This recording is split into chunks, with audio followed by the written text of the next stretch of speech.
Mais il y a une, je sais pas, à Sali, à Bombi et Longi ou voilà, qui est la préfecture, à Vienne ou voilà, Vienne à France.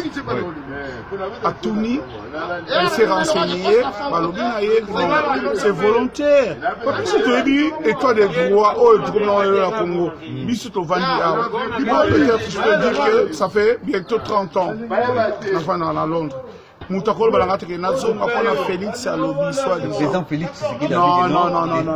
Il a pas dit ça. Il a pas dit ça. Félix à lobby qui est mon souhait. Félix à lobby souhait nanga. Et comment le col à Bamboka que le peuple, que le diaspora, oh, le peuple congolais, on soit la diaspora, ça dit banda. Félix à lobby. Alors, il n'a pas comment les gens souffrent. Pas souffrir à l'extérieur, s'il te plaît. Félix Salvé qui est souffrir dans les bandes. Mais ça là, ils a passé.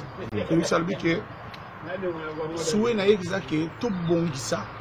Tout ça là, peuple congolais au hasard la diaspora a zonga à se retrouver dans mboka naie.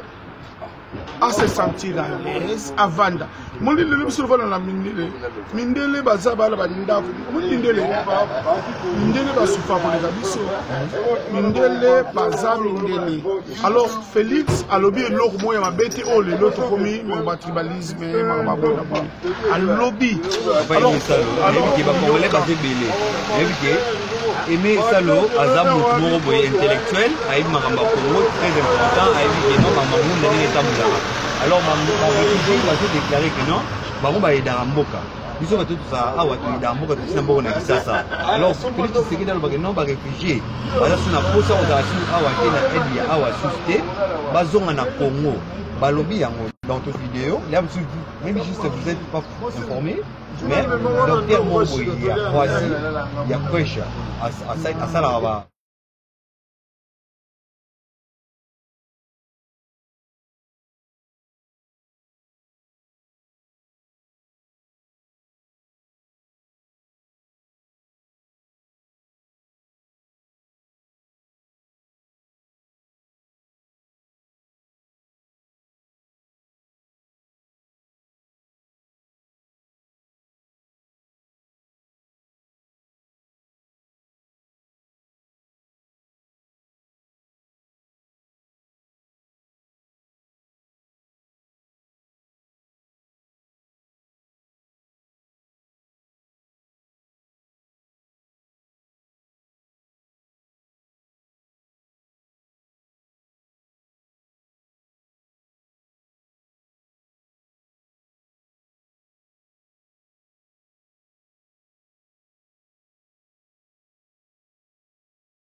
Yeah. Il s'appelle Boubou Liondela. Du Kondi protège. Mystique quoi.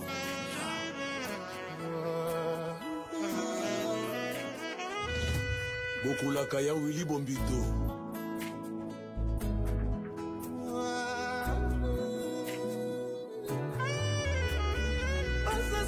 Passa sanga ba critique sans faire Papi Séoul, na Lubumbashi. Pourquoi la salle ensemble Colinga José PDG Jules Marel Lokela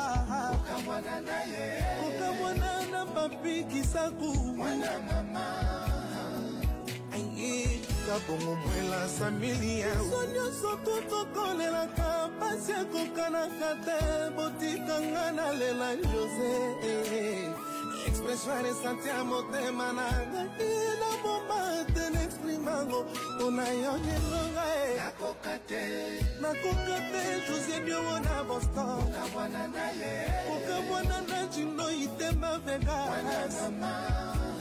chez Konzinkanda Michel Didier Axel Salon Bunker Matonge Chankunga chante aya todo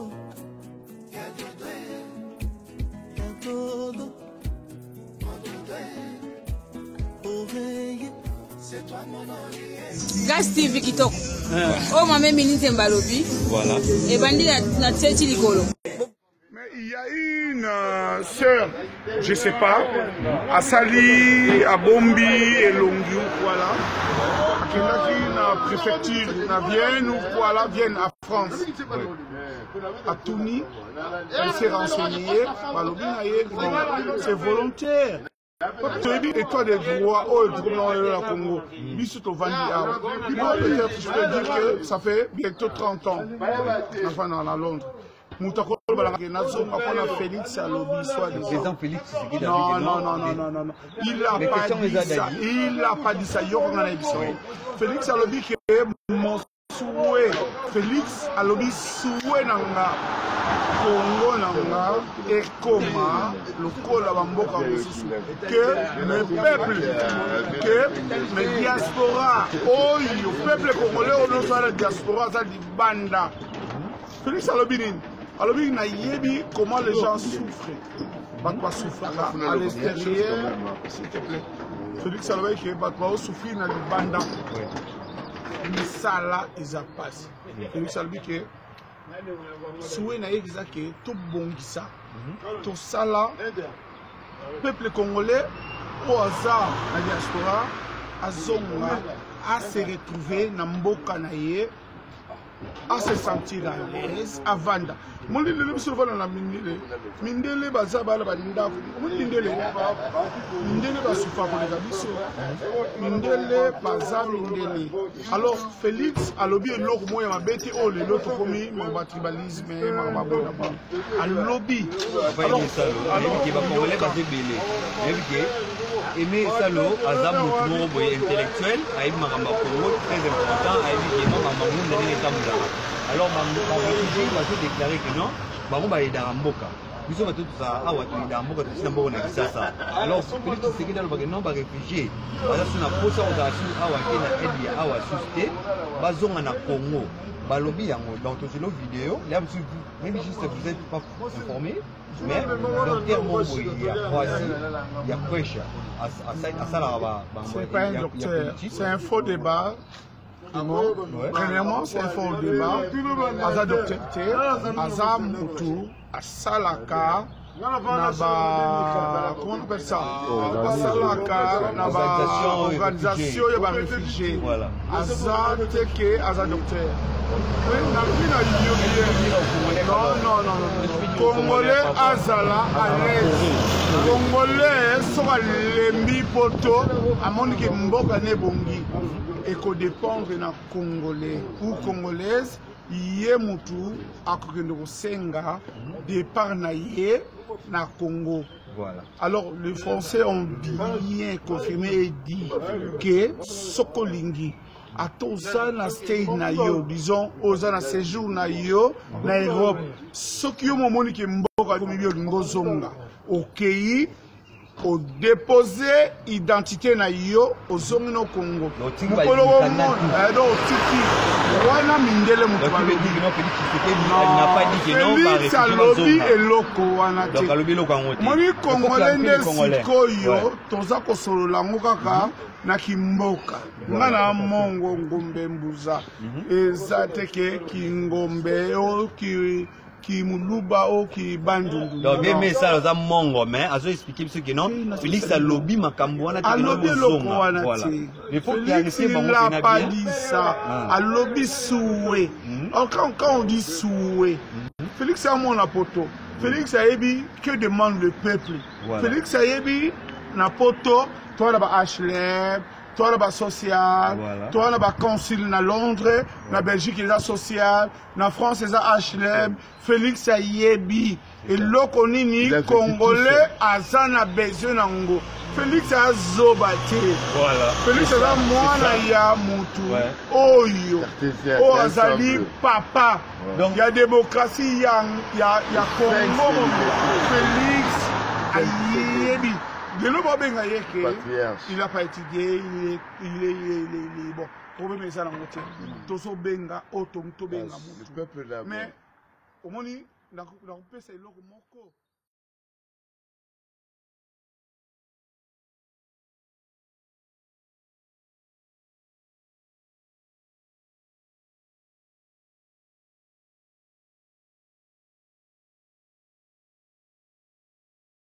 Gas TV Kitoko. Oh, ma mère ministre Mbalobi. Voilà. Et bandi na tchéti likolo. Mais il y a une sœur.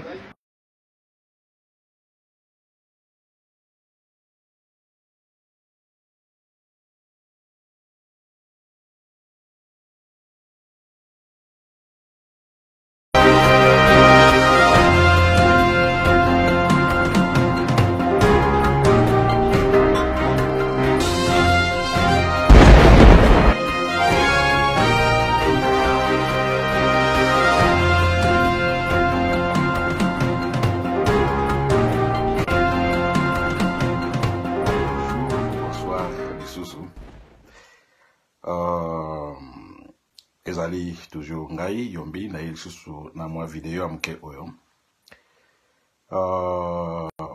pona ko réagir na ba demande belé na zui bato belé ba komeli ngai belé et je ne peux pas finir tout et belé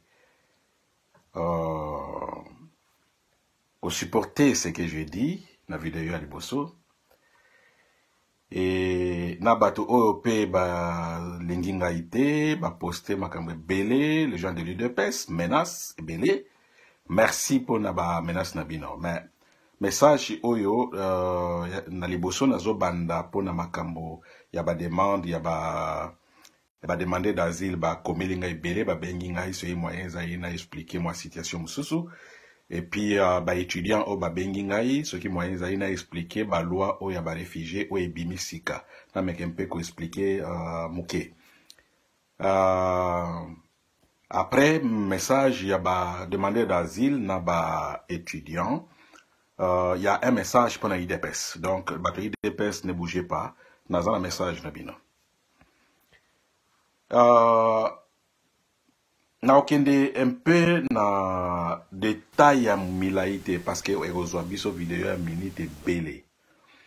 Et na lingi na expliquer na langage moko très simple pour que batu ba demander d'asile parce que na yebi penza o ba komelinga na yebi te quel langage ba ko comprendre facilement. Donc na okende na langage moko ya comment on dit, il y a pété, il y a facile pour que bo comprendre ngai. Liboso pour na yebisa bino ce qu'il faut faire na bato ba komelinga ebele na meka ko expliquer ba mibeko oyo de base pour na ba réfugié. Après bo comprendre suite na yebisa bino ce qu'il faut faire. Ya liboso ezali convention de Genève. Boyi makamba ba réfugié e banda kala avant kutu oni otozo benga oni siko ezala ki liboso oto bandai ko benga Ligue des Nations ezala ki lokola oni échanger siko par mbulu ba moni guerre mondiale et comme siko yo oni. Alors pour la convention de Genève après guerre mondiale na 45 baye ko sala oni basali oni basali ba institution mususu ya oni hein lokola ba au commissariat pour les réfugiés lokola institution mususu par exemple on dit comment na lingala ok lokola UNESCO par exemple biloko ebele yaki et basali au commissariat pour les réfugiés en 1951 baye kosa la convention de Genève, c'est-à-dire que état wana bakutani na Genève bakutani na Genève baye balobi bon to sala mbeko po et protéger réfugiés wana basala ki mbeko po pas protéger ezala ki réfugiés ya monde nyonso te ezala ki réfugiés européens. Donc après guerre mondiale européens basala ki déplacer un pays belé na Europe. Alors, il fallait qu'on ait un mécanisme, comment faut-il qu'on protège Bango. Yango basala ki convention de Genève. Pardon. Alors, entre 1951, donc après 1951, il y a eu événement mususu belé ya conflit na monde. D'accord, Sabino par exemple, guerre par exemple entre les deux Corées. Bakabwani, guerre ezalaki makasi lokola Syrie, ndenge na Syrie sikoyo. Membre ya ONU bamoni ke maintenant tosalaki convention pour na réfugiés déplacer réfugiés européens. Mais même situation est poussée biso pour la convention ana ezali ko se répéter na zone mususu na continent mususu. Alors est-ce que moyen za to changer tout ça la convention mususu? Discuter oui non convention monsieur na tina mote to sala lokola une loi complémentaire yangona bengi protocole de Genève batumso benga protocole de Genève batumso benga ka protocole ya 1967 pour salama ki na 1967. Alors convention de Genève amso convention de Genève amso benga ngo convention ya 1951. Convention protocole wana ya 1967 ezali complémentaire, c'est-à-dire que monde nyonso siko ezali inclus na eloko wana. Alors, mais maintenant n'a ko expliquer que depuis là pays ebele pays nyonso bazo observer bazo utiliser convention na protocole wana. Mais difficulté eza ebele. La difficulté ya ko appliquer yango ezali mingi. C'est pour cela convention wana na protocole eza penza suffisante. Eza suffisante pour monde ezo évoluer ezala makamususu oyeye. Alors, pour na ko appliquer loi au mona mutu musu ake ko bwa ngunda so batali condition ya ko remplir pour ozala ba accepter ozala réfugié ba peso mukanda ba peso protection ozate. Mais oza mutu moko ozala ki victime de quelque chose na mboka na yo. Lokola mutilation sexuelle par exemple. Alors, yangwana na loi wana nyonso mibale bato défendre réfugié même bato immigration utilisaka bengi loi complémentaire. Document mususu complémentaire. Document complémentaire par exemple convention déclaration universelle des droits de l'homme. Bokomona kuna l'article par exemple 14 ezopesa mutu nyonso droit ya kobwa kangunda. Oza na droit. Ezala oza ya lokuta ezala ya solo d'abord il faut droit na yo ya kobwa kangunda ezala ba yoka yo. Alors tozali na document musu complémentaire oba bengi convention internationale ya droit civil et politique. Au mona bamboka ebele pour na kopesa mutu mukanda réfugié d'abord il faut la membre il faut signer mboka na bini faut ba signer convention de Genève na protocole nango musu ba signer la convention ba signer protocole te musu ba signer protocole ba signer convention te musu ba signer nyoso mibale. Alors ezala bamboka musu ba signer nyoso mibale te et okoyoka bato mboka na balobaka ba eta wana biso to ko protéger ba réfugié te parce que to signer convention na te toza kuna te lokola bamboka lokola na Asie par exemple Thaïlande. Alors, si tu as discuté avec l'autorité à Thaïlande, tu as bango non, même boza parti pris na boza signataire de la convention on a été bien protocole, boza na obligation ya ko protéger les réfugiés. Donc, tu as bango, il faut utiliser Déclaration universelle des droits de l'homme, il faut qu'on utilise Convention internationale de droit politique et civil. parce que boza nango na loi locale na bino ezopesa bino obligation ya ko protéger bato. Bon, voyez ba état la raison du plus fort baza toujours bato makasi toujours. Mais il y a des pays qui acceptent, par exemple, Taïwan, et la Chine, mais baza autonome. Nous avons convaincu le gouvernement taïwanais, baza na baloi, bazo salasiko, on les a aidés. Nagoya na ba de Taïwanati.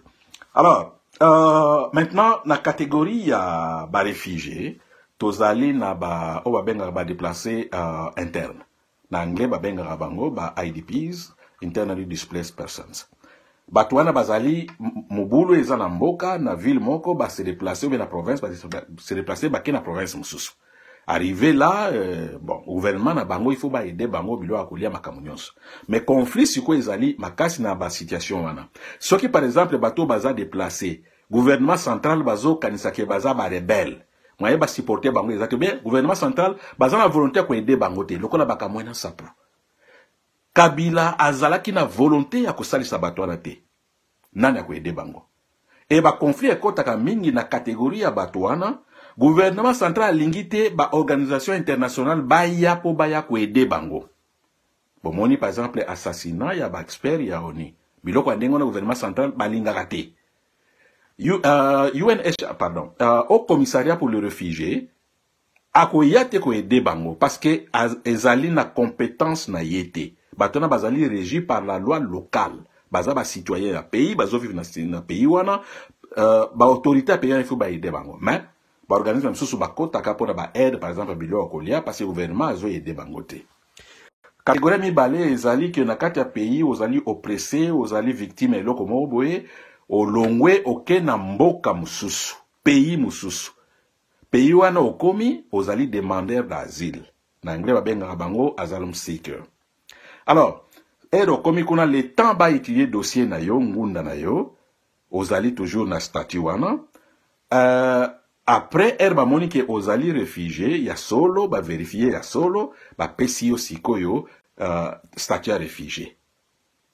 Ezana bato mususu, okei boye, ba moni ke non, makambo na yo lobi yo moko oza penza lié na makambo na te, donc ozali inquiété te na mboka na yo personnellement. Mais, mboka na yo eza na problème. Ba pesaka, ebele, ba pays musu bako pesa statut réfugié, ba yoki mawa, ba pays musu so balandi pena mibeko, ba pesaka statut humanitaire. Statut humanitaire, kombo wana ça diffère de pays. C'est-à-dire, ba pesi yo une année, ozo renouveler chaque fois. Catégorie oyo. Bola nanga bien, parce que, ya na kozonga ena oloba makamba IDPS, bo comprendre pourquoi nazalaki na kanda, nazanango toujours, kanda ne longwete, contre Félix. Catégorie oya statut humanitaire. Kozonga na yo mboka na bino ezali volontaire te. Ke yo lingi na zonga bien na boyi. So ba moni mboka na yo makambo changer, ceux qui ba lingi ozonga, bako zwa yo, bako tuna yo te so lingi ou pas, bako zongisa yo. Batu batika ko chabatu na erreur. Bato a statut humanitaire, une année renouvelable, ba pays nyonso eza ndengona. Bakoki ko zongisa yo soki balingi. Alors, batu ya ba réfugié o bazwi mukanda, bakomi ba réfugié, ko zonga na bango ezali volontaire. Bola nanga malamu parce que batu bazotcha ba confusion ebele, batu la plupart batu yi de pes, bazotcha ba malgame na eloko wana. Ko zonga ya ba réfugié reconnus ezali volontaire, ceux qui olingi ou bien olingi te. Mais ceux qui ozali reconnus réfugiés, na statut la convention de Genève, elobi ezali na ba condition oyo bakoki ko botola yo mukanda. Condition wana na convention de Genève ezali soki olobaki makamba lukuta ero kendai ko bwaka ngunda na yo. Après ba remarquer que makambo yo lobaki ezalaki lukuta. Pays wana bazali na droit na obligation ya kobotola yo mukanda na yo bazongisi yo. Ezali Congolais alingi vérité te. Ezali. Siko yo pona makamba terrorisme, bakomi ko bakisa terrorisme na condition ya kobotola mukanda. Ba pays susu bo babokanda ba mika ozaka mutu mesani a bation yo moko na prison ko lemba oyebisi baka bo nazonga ka mboka. Donc eza deux conditions wana olobaki makambo lokuta bwaki ngunda ba vérifier bien information moko yi bwaki olobaki makambo lokuta ba ko botola yo yana. Et puis terrorisme soki ozali impliqué na terrorisme ba ko botola mukanda na yo. Alors na cadre nini ba ko botola mukanda na yo te ou bien ba ko zongisa yo na Congo soki okoma na ozwa nationalité na mboka wana oza sous réfugié te ozwa nationalité donc oza un citoyen de ce pays so ata olobaki lukuta era réfugié bako kanga yo te bako zongisa na mboka na yo te donc batona baza sauf. Alors cadre mususu ezali ba réfugié mususu ezali ba stateless, c'est-à-dire ba patride o bazana nationalité te lokola bata Palestine lokola bata Rohingya na Birmanie batona bazana etate soki bakei na mboka mususu bazwi bango bamboka mususu bapesa bango automatiquement nationalité ou bien bapesi bango résidence permanente. Alors tozana bato mususu babengaka human trafficking ou bien smuggling oyo tobengi na terme na biso tozolo bangunda okomona mutu mususu avandaka na Europe ake na Congo alobi na mema bino na poto soki na memi bino na poto ou bien ofuti nga mbongo pesa nga mbongo $2,000 $5,000 na ebite combien ba pesaka alors na mema yo na poto wana pe ezali contre la loi internationale yango bamonaki era kala ero na papa Wemba azwaka ba problème balobaki bangulu. C'est ça human trafficking era mususu ekotaka human smuggling. Bato mususu ayebisi bino bozo souffrir na komema bino na zana ba usine na zana misala na komema bino po sala. Tozala mbongo te na ofuta pona bino bokomi kuna so bani ko za salaire bo futi ngai. En coffre bino quelque part bozo sala zo contrôler bino. Ba futi bino a retirer mbongo, ba futi bino a retirer mbongo. Ezali pe contre la loi et ezali na mala ya au commissariat pour les réfugiés. Nous travaillons sur ça aussi. Alors, tokende siko na makambo lobby ya loi ya sika pona ba étudiants ebele ba komeli ngai surtout ba étudiants à Londres, merci beaucoup. Ba loi wana ezali ba loi moko idée yaki na 2015 Obama bengi saki ba état ba représentant ya ba état ba ya na Assemblée générale des Nations Unies pour ba discuter parce que Obama a remarqué ba pays belé ba remarqué que ba réfugiés bazo kende mingi en masse na makolo par exemple ba Boatou na ba Australie ba katisi ba ke Europe pardon Bake Europe, Africain, ko katsa ba océan, bato bazo kufa. Alors, ba travailleurs migrants, o bazala ba mboka mususu, respect na bango ezate, ba salaire bazo zoate, ba bi eza ebele. Alors, Obama ide na yena ba pays mususu babi, est-ce que moyen ezate to ya na ba loi moko mususu et supporter convention oyo pona ba réfugiés et supporter convention pona ba travailleurs migrants na yoki na ba réseaux sociaux batu ya ba frère nanga ya IDPS confusion ebele mama moko akeso ki na mboka ni je pense en Europe je pense na France ou na Belgique ou bien wapi na ebité ko sala interview avec un officiel soki na immigration soki wapi men na ebité ba congolais baza ndenge nini ake ko tuna est-ce que c'est mutu abwaki ngunda bakoyiko zongisa ye est-ce que mutu soki boye bakoyiko zongisa ye mama wana koloba nini mama wana aza officiel azo sala na gouvernement wana akoyiko ye biso teke oui biso tozo zongisa batu akoloba jamais mais bozala honnête mes amis de l'UDPS bozo mona bova so okena aéroport anjili okomona batu ya ngunda bazo zongisa bazali chaque jour bazali so okena DGM bako yebisa yoke batu bazo zongisa pona ngunda bazali. Alors mama na officiel na ebisho no to zongisa kate so sengi ngunda bako yiko zongisa yote ozana droit ovandi awa ata situation na mboka na yo ebongi to zongisa ka mutu moko te yo ndimike na mboka wana mama yo ke na mboka na bazongisa ka batu ngunda te o ba échouer. Alors botika kokosa ba IDPS msala na bango yangwana kokosa ka batu na bango yango tozwa eloko moloko ekoma lokola mythe pour la IDPS. C'est-à-dire, pour la IDPS, oyo bango balobi yango wana. Donc, lutte, il y a plus de 30 ans, ezali développé juste na biloko na ba mitwana. Eza lokola batu ya oyo nani, l'autre gare là, Gizenga. Batabandundo bakena na Gizenga, donc pour na bango Gizenga, c'est comme un dieu. Donc, Gizenga avec Tshisekedi, ils ont développé culture moko na ba membre na bango, ya komona ke famille ya Gizenga bazaba dieu, famille ya Gizenga bokoyo contredire bangote, famille ya Tshisekedi bokoyo contredire bangote, bazaba extra. Non, bazaba extra te. Tshisekedi a travaillé pour ce pays, pour na Congo, tondimi yango. Mais il a commis beaucoup d'erreurs, toyebi yango. Mais, on oublie ça, toyebi très bien que Azali Papa Moko parmi bateau va contribuer. Parmi, Azaye mon côté. Alors, l'IDPS est devenu patrimoine national. Ah, bateau l'IDPS vraiment naïbité, hein. Naïbité, qu'est-ce qui se passe là-bas? Patrimoine national, car bolali bolamki boye, IDPS c'est commis. Mais IDPS c'est pas fait. Privé, c'est quelque chose, business moko privé. Alors, Bolimbo comme c'est un patrimoine national. Donc, tout le monde, bazana kati, Eza Abisso national, impair, olinga te, patrimoine national. Alors, mama wana, na moi vidéo na wana, azo induire batnerer. Ba pays wana, bazongi saka batu, Batu angunda na zo bisabino, faites attention. Bolanda batu IDPST. Soki olingi ko zonga. Mais si on moni que ozali na problème avec la Kabylie ezali wana kozonga te. Félix a protégé yo te. Ce qui est aner bakangi yo.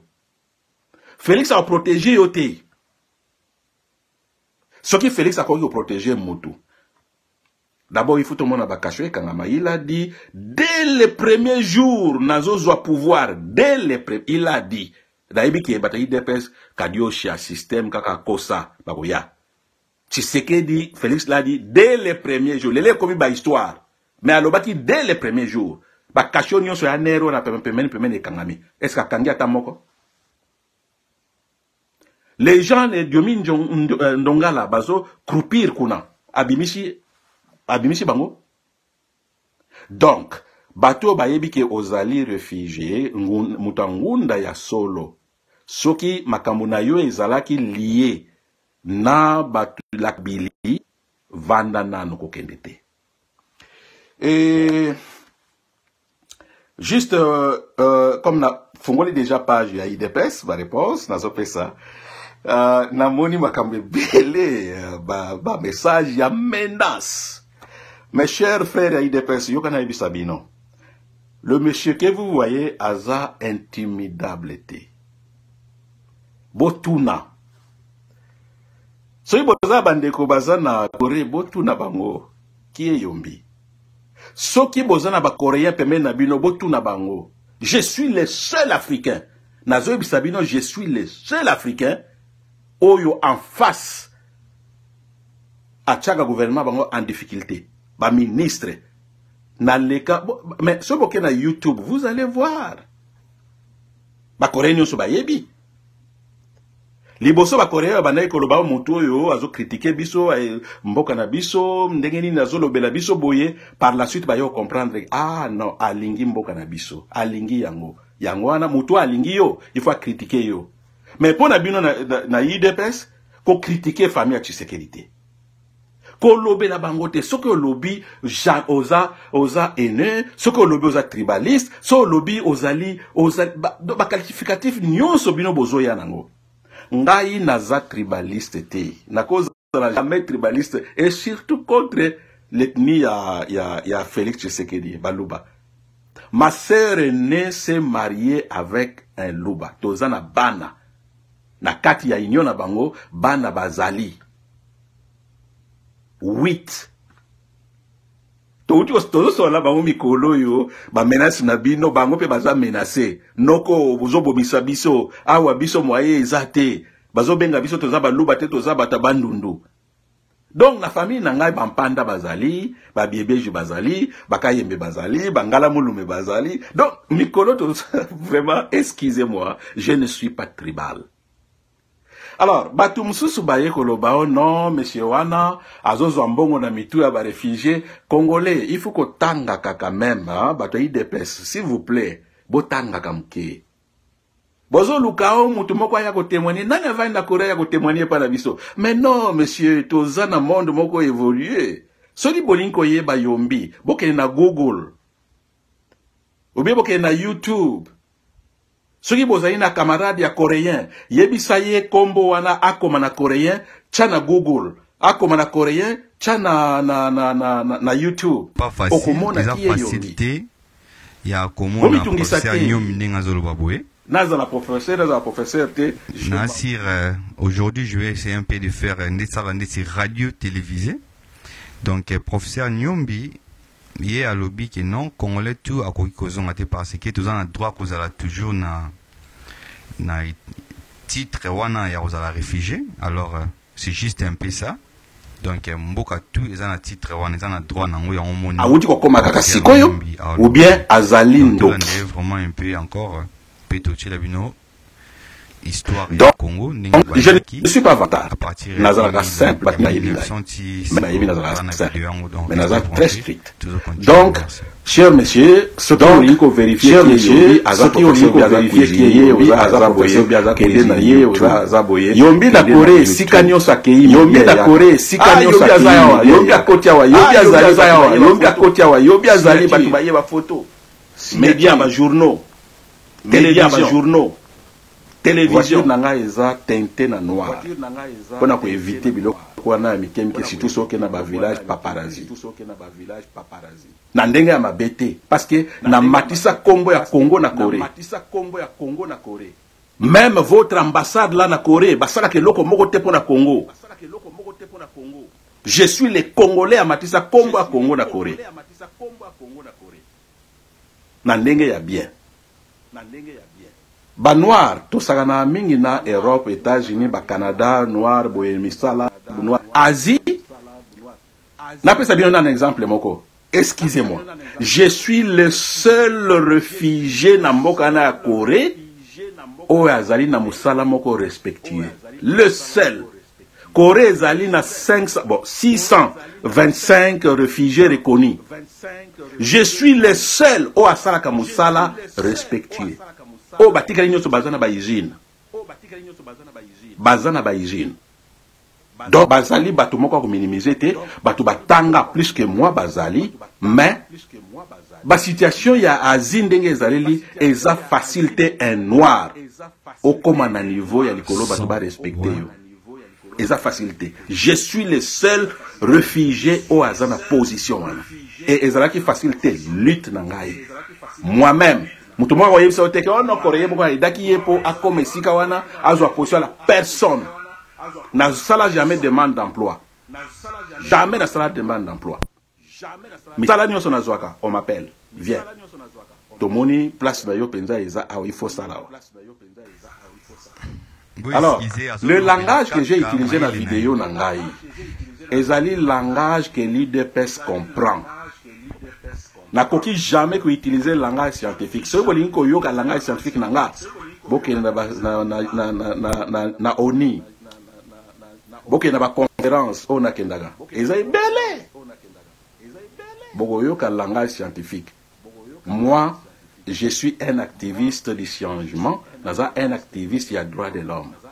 La théorie à changement message aux autres tinda et pas à groupe et pas à battu il faut y avoir batouana message ni ba comprendre jamais mutu moko wa comprendre makambo te ko ne ces messages scientifiques ou adapté à critique scientifique jamais. Moi je suis un professeur au même moment je suis un activiste des droits de l'homme et un activiste de changement. Vous me comprenez? Donc, langage n'a utilisé qui c'est le langage que l'IDPS comprend. Les lois IDPS, beaucoup mieux qu'on défendre le langage, ils allaient respecter, ils allaient dire, ah, mes frères et sœurs, l'IDPS, Combien de fois l'IDPS Tshisekedi a injurié Mobutu? Combien de fois Tshisekedi a injurié Laurent Désiré Kabila? Et même avec Sekanambe, combien de fois Bofingaye? Na mona na nute mutu moko ya ko senga excuse zala na respect na Kanambe. Ah. Mais le Etienne Tshisekedi soki bomoni na zongisi Rwandais wana na Rwanda bolo bateke o Tshisekedi za mutu mabe. Bobosani yango. Est-ce que ça langage il y a bien pour le président de la République? Mais non, on s'adapte dans le langage, bah tu vas comprendre. Kabila, langage, ya comprendre que ça va langage wana. Aza Rwandais, bah tu vas fingaye, voilà le langage que Kabila comprendre. Bah tu as IDPS, langage bah comprendre que ça yangwana. C'est pas un langage scientifique. Kabuya na Kabund. Ok, ne volobele langage scientifique? Félix volobele langage scientifique? Non, le langage c'est celui que j'ai adopté. Na fingiete, mais na lobby azali malade. Je l'assume. Nazana ba signo ezola kisake aza malade. Na prestation de serment. Langage au Félix Alobaki. Pourquoi bino bozo lande langote bo memaye l'hôpital ba moka mususu batumso ba parti muso ba sérieux kaka prestation na serment ici il faut qu'on mette ma président na bino na hôpital pour vérifier qu'est-ce qui se passe parce que merdis loreta wana ba mo wana bimisaki eza ba mo ebimaka pona fatigue malaise te ebimaka te donc na finga qui était mais ba signaux on a remarqué na moni na ba déclaration na ye ezali makambo eza moi bien te hein il faut quand même c'est normal et la kamutunios alors il faut que la président ko ke na ye hôpital pour ba vérifier donc batumso ba lobby est-ce que il y a moi vidéo nanga ezalaki basé pour la déclaration à Félix ya Kenya te devant ba congolais ma déclaration ezalaki basé ce qu'il a dit et pas ya Filippo Grandi. Il l'a dit. Oh yo ye bien oh. Mais moi je suis dans le système. J'ai les codes à vérifier par information, par briefing il y a au commissariat pour les réfugiés. Alors tout le monde au Bayebinga na Corée, na Genève, bateau il y a au commissariat pour les réfugiés. Chaque information sur les bimi à Congo, ah yombi aza congolais. Bon, yombi il y a ceci pour le Congo, il y a cela. Ba bengisi Congo aya pona ba don ko contribuer mbongo humanitaire pona Congo. Gouvernement ya Kabila baboyaki. Demandez bateau na ONU baza na Genève. Comment je mis batuya Banque mondiale na difficulté pour na Congo. Oh ya salagani pour na Congo boyebite. Nous luttons pour le Congo batonion sur la lutter pour na Congo. Mutna motu azana responsabilité na ye makamuna ye azosala. Donc boyebake déclaration ya président ezana force ya loi. Yango bo monaka batu IDPS yango bo monaka président soki azobima ba conseiller na ye bazalaka pembeni il faut batu na président ozobima ozokende okuta na batu boye président koloba nini oh non koloba boye na koloba ah non président likambo yo eza bien loba oyo koloba te koloba boye te il faut koloba boye voilà parce que maloba ya président era zoloba ba mususu est-ce que asalaki eza loi a signaki wa ordonnance a signé est-ce que eza déclaration ba parole ya président eza na force ya loi exemple pour na moni bato de Facebook pour comprendre makamote Félix a outi église abimika boye mama moko alandi azolela mama lobi babimise na ndaku bla bla bla Félix alobi à partir de maintenant maman nazonga na ndaku maman nazonga ki bien zonga kité c'est ça la force de loi d'un président de la République. Est-ce que Kabund sera lobby maman nazonga na ndako akozonga te ngasona lobby maman nazonga na ndako akozonga te le président lobby ezali ezana force ya loi ba juriste baza ebele kuna na IDPS baza envoûté pe ou bien ndenge nini. Donc ce que Félix a dit na Filippo Grandi ezali na force de loi président lobby kasi a retiré a ndenge amesana ko retirer a yebisa Grandi ke makambo na yebisa ki okuna na retirer yango. Donc mes chers frères et sœurs, oyo tozo loba boye tozo aider Félix P. Tozo aider azali na difficulté avec Kabila akoyi kobimate. Vous voyez ba poids lourd nyonso ya bakabilis bazoluka moyen bazonga repli na ba province. Vous ne savez pas pourquoi bazonga na ba province. En cas de difficulté avec Joseph, vous allez voir nyonso bazonga na ba province ba mende wana ba kalev wana, vous allez voir makambo bakosala. Je suis pas là pour ça. Bo luka kolokalize ngaite. Attends ça université ni après ça comme université. Oh. OK na Google bon mona ngote. Mais besoin abonder organisation na secrétariat lelo ba benga mais tozo comprendre était bato moko il parle anglais africain. Bazo benga kotuna est-ce que yo za président kuna beza posa président te botika kolokalize nga bosalanga nini. Ce n'est pas les physiques. Violence physique, quand même. Bataille d'épaisse. Patrimoine national. 40 ans de lutte. 40 ans pour le droit de l'homme. 40 ans pour le progrès social. IDPS, vraiment. Beaucoup qui ont ça résultat, boza na pouvoir. Boza vraiment violent et intolérance notoire. Une box nangai est tondi na ba message na tambola na ba avion na tambola boy oh mais so ina longwa nazo ke en Australie na ok na avion so na longwe en Australie na ko ke Corée na ok na avion so na longwe Corée na ok Genève na ok na avion so to kutani na bato IDPS comme boza violent faites ce que vous voulez faire. Soto kutani na Congo ça va, mais soto kutani na bamboko yo ndenge tozo tambola boy. Loba police azalate, mais soy police azali. Bomona ba carte oyo kobima o bomona na nte. Je suis un protégé international. Donc lutte tozo saleza lutte ya violence te. Toloba. Et botika lukuta. Botika mensonge. Oh. Professeur a connu le langage. Mais Étienne Tshisekedi était docteur en droit. Mais quand il insultait Mobutu, a insulté Laurent Désiré Kabila, tout le monde a dit Étienne Tshisekedi, non, docteur en droit a insulté le langage. Non, un professeur, c'est celui qui comprend.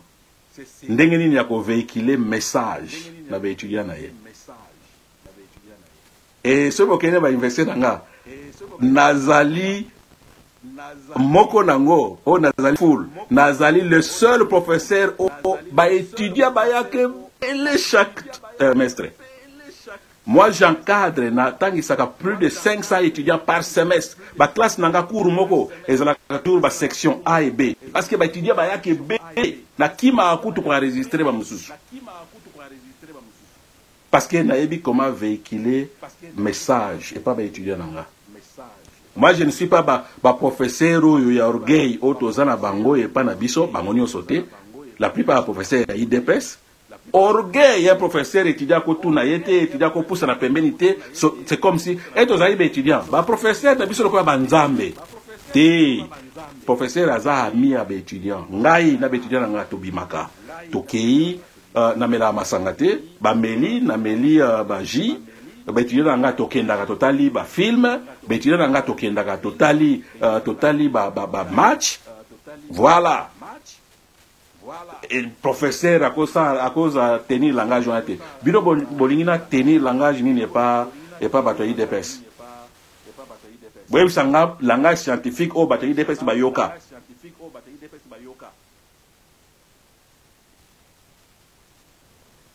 Ne m'attaquez pas. Ba attaquer Kabila, batterie d'EPS Baye. Ba lobela Kabila Salimabe a libéré quand même Félix parce que hier ba lobby a longue alternative pour la première fois. Ah, ezalaka bongo. Alternative ezalaka bongo. Biloko mususu akangi kanga yini ko libérer te.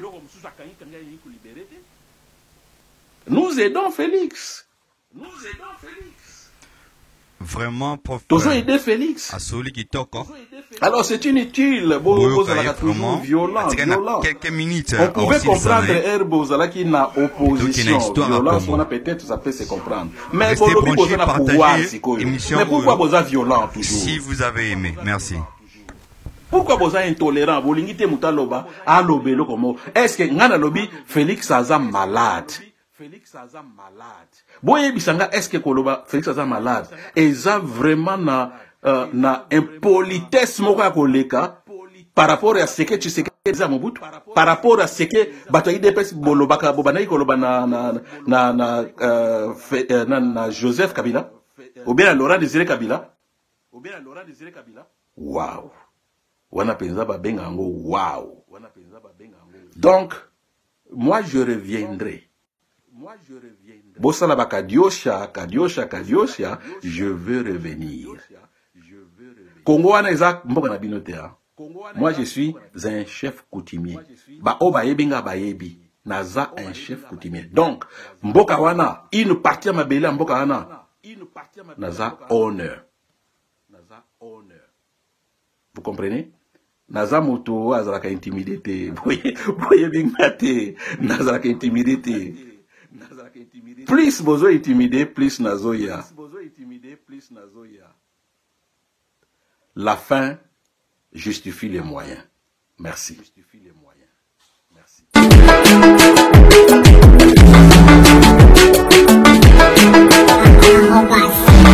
Gas TV Kitoko. Oh, ma mère minute mbalobi. Voilà. Et bandi na tchéchi likolo. Voilà,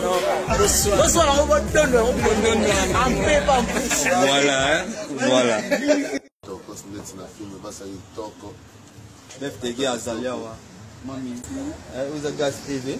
OK. Chaîne bino ba belle fille, ba bonne maman, ba belle maman. Et moi dire pour Gas TV. Gas TV. Gas na gaz, iba gaz. Oche gaz, oche mote peli. Zo combo. Gas TV minza yeyo. Yes. Voilà. Muningana. Yeah.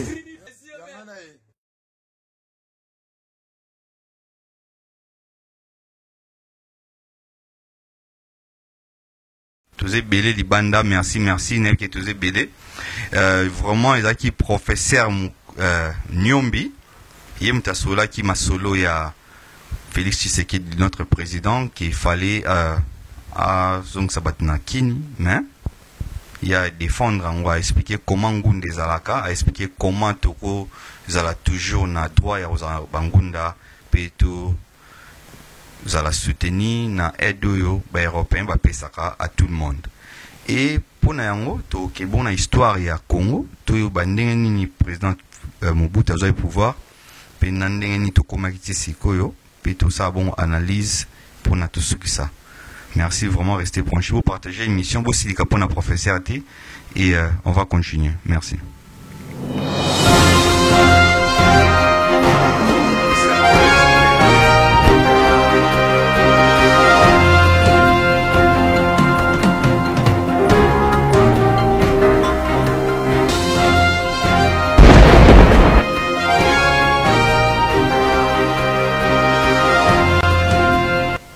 Salut à tous et bienvenue dans Le Monde en carte.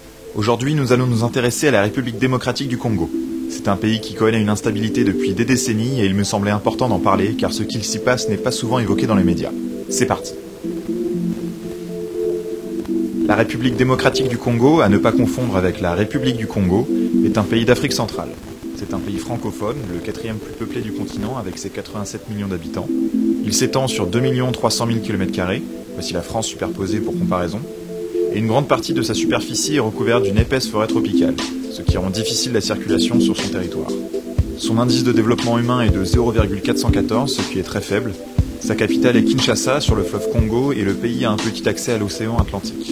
Il dispose de frontières terrestres avec donc la République du Congo, mais également l'Angola, la Zambie, la Tanzanie, le Burundi, le Rwanda, l'Ouganda, le Sud-Soudan et la République centrafricaine.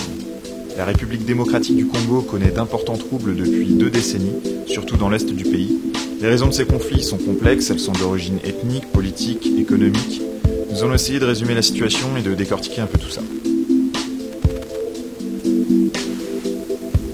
Le Congo acquiert son indépendance de la Belgique en 1960. S'ensuivit 5 années d'incertitude jusqu'au moment où Joseph Mobutu, alors commandant en chef des armées, s'autoproclame président. Il nomme le pays Zaïre, va rester au pouvoir jusqu'en 1997 et mener une politique autoritaire, dictatoriale et alignée sur les États-Unis durant la guerre froide.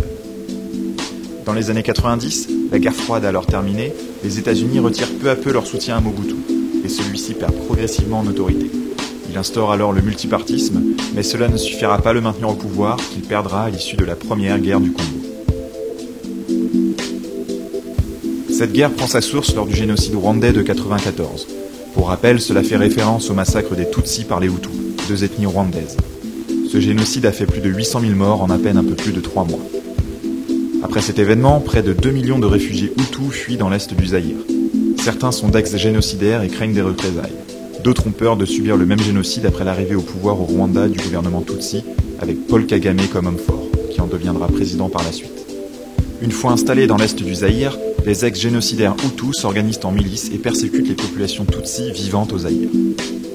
Le Rwanda commence alors à armer ces Tutsis zaïrois qu'il considère comme alliés naturels, afin qu'ils puissent se défendre.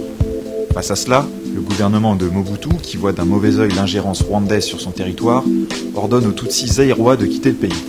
Pour info, beaucoup de Tutsis vivant au Zaïre à ce moment-là n'ont même pas la nationalité zaïroise. En réponse, le Rwanda et son allié l'Ouganda participent à la création de l'AFDL, l'Alliance des forces démocratiques pour la libération du Congo, groupe composé de rebelles congolais opposés au gouvernement Mobutu, mais également de troupes rwandaises et ougandaises. La guerre commence. L'AFDL, menée par Laurent Kabila, prend rapidement l'avantage, marche jusque Kinshasa et en chasse Mobutu. Kabila s'autoproclame président et renomme le Zaïre, qui devient la République démocratique du Congo. Mais une fois au pouvoir, il se retourne contre ses anciens alliés et demande aux troupes rwandaises et ougandaises restées dans l'est du pays de se retirer rapidement. Il chasse également en 24 heures les Tutsis présents dans son gouvernement et des centaines sont lynchés à Kinshasa. Ce sont les prémices de la deuxième guerre du Congo. Les tensions montent entre Kabila et ses ex-alliés et en août 1998, des Tutsis de l'armée congolaise se mutinent et obtiennent le soutien du Rwanda et de l'Ouganda. Ils forment un groupe rebelle, le RCD, Rassemblement.